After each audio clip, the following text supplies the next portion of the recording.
I wish the next thing hadn't been allowed. Are you a member now, Brian, of the Jericho Appreciation Society, JAS for short? Now you see the problem with trademarking too many things in a short period of time. You're trying to get everything into one promo. Oh, my God. I don't know what. Again, it's like everybody's on drugs and you're in a dream state. So Chris Jericho and this group have just switched heel. He's been a babyface for what, a year and a half. Now he's just switched heel. The ideal thing to do here would be to take Judas away from him because that's the sing-along. The fans love to sing the song. So if you were serious about becoming a heel, then you would take the song away from him. But no, he's so fucking egotistical that he's playing the song so the fans are cheering and laughing and singing the song of the heel. And then when it's over with, then he starts doing a promo. Well, actually, he didn't start first. The Hyperactive 2.0 guy started. And then the other one took over. But the talking about how Jericho should be idolized, and they gave him a big introduction. And now he's being the over-the-top egotistical heel after he's just encouraged everybody in the building to cheer for him and sing along with his music. Then he's got to expose the business, too, because he takes credit for everything, including, I quote, angles and storylines you'll never forget. Yeah, believe me, we won't forget the fucking swimming around in orange juice with the company mascot, or fucking around on the football field like an idiot when you were supposed to be the veteran superstar that would teach these young guys some respect for the business and how to get over and draw money.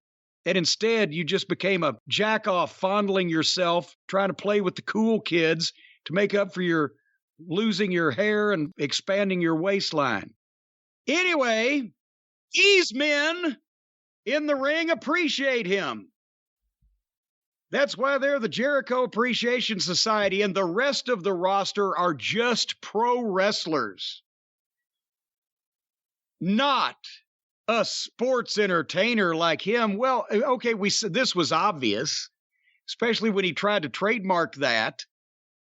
And it's going to be interesting to see if he can trademark a phrase that Vince McMahon has been using for 38 years.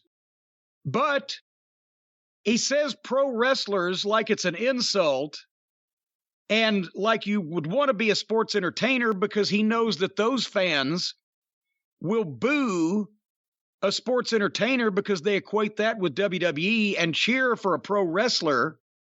But the problem is most of the people that he's calling pro wrestlers are bigger fucking sports entertainers than he is. So, and then Garcia jumps in and says, I'm a sports entertainer too.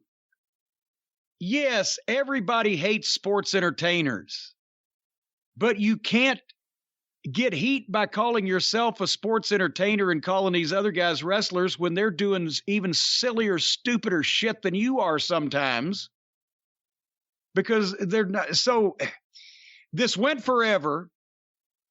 He got in all of his trademarks, and then he decided to change 2.0's names.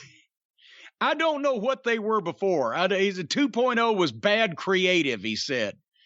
I don't know what their individual names were and don't give a shit. But now their team name is not 2.0. Their names individually are Daddy Magic Matt Menard and Cool Hand Angelo Parker. Oh, those will fit right on the marquee.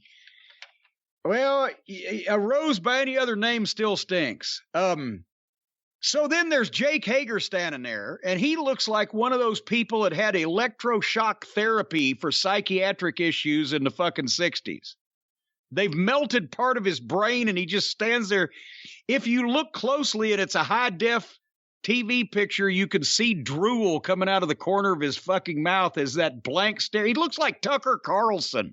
Somebody on Twitter put two shots of him up side by side the other day. He said, I know I've seen that bewildered stare somewhere, and Jake Hager's facial expression looks just like that weird look on Tucker Carlson's face when he doesn't understand something, which is every 14 seconds.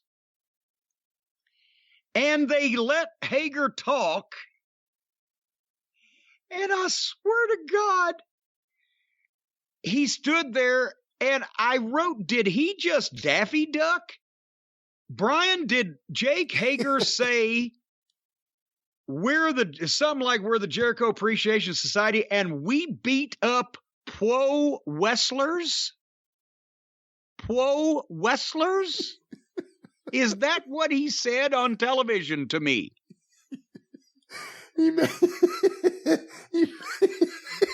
And Baba Wawa came in to interview him. He did, in fact, say that, and I believe he does, in fact, have some sort of speech impediment.